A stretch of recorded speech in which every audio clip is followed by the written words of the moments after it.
Hi boys and girls. It's Tuesday today and I was getting ready to share a book with you. But before I do, I was just thinking about what we have left to do for kindergarten this year. So I'm going to read this book to you today, and then after this I have 5 more books that I'm going to read for 5 more days of schoolwork that you have to do. And then after that, your kindergarten work is all done for the year.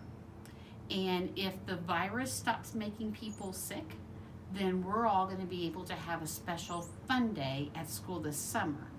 And we'll get to come together for one day and have a special fun day in our kindergarten room and outside on the playground too. So hopefully we'll get to do that this summer. But I just wanted to make sure you knew that we're going to do this book today and then 5 more. And then all your kindergarten work is going to be done for the year and you'll be ready for first grade. Yeah.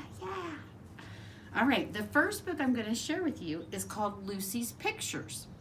And if you remember, I told you that my big girl is named Lucy. My other daughter, who's a senior in high school, is Ellie, and she's taping. Hey, Ellie, say hey. Hi. So this was a book that was Lucy's book that someone gave her because they thought that girl kind of looked like Lucy, and it had her name in the book. So we always like this story, and I want to share it with you now. Lucy's Picture. It is written by Nicola, I believe that's how you say it, Nicola Moon, and it's illustrated, or the pictures are drawn by Alex Aliff. All right, Lucy's Picture. Oh, wow. There's lots of artwork on this page that someone's been doing. I see lots of names, so it's probably a whole class. There's the title page, Lucy's Picture. And here we go. My grandpa's coming to visit today, said Lucy. How nice, said Mrs. Kelly. Now take a seat because we're all going to do some painting. That looks like a fun kindergarten class. Can I do a picture for Grandpa? Asked Lucy. Of course you may, said Mrs. Kelly. Lucy looked at the big sheet of white paper in front of her. Can't you think of what you want to paint, Lucy? Asked Mrs. Kelly. What would your grandpa like? Something nice and bright? Look at all those lovely colors.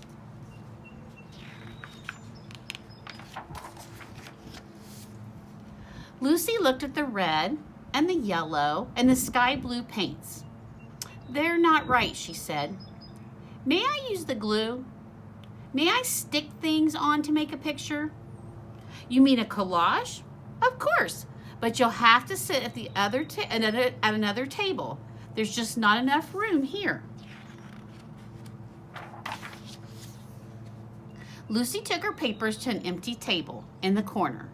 She went and found a bottle of glue, some scissors, and the box of scraps.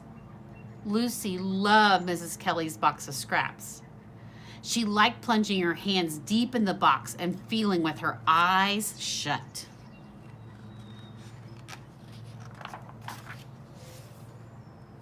Lucy started her picture. She cut some soft green velvet into curvy mounds for hills and stuck them on the paper. She made a lake out of the blue shiny stuff and put it in between the hills. And then she found some flowery dress material. Grandpa has flowers like this in his garden, Lucy told Mrs. Kelly.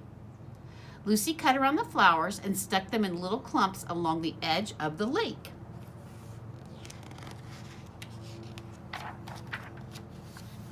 At recess, Lucy was too busy to play. Instead, she collected twigs, leaves, and 2 small feathers. Then she filled her empty juice cup with sand from the sandbox. At last, it was time to go inside. Now Lucy was even more excited about Grandpa's picture. She made him a tree out of the twigs and the leaves and stuck the feathers on the end of a branch. Then she squeezed a long winding ribbon of glue over the hills and sprinkled sand over the glue to make a path.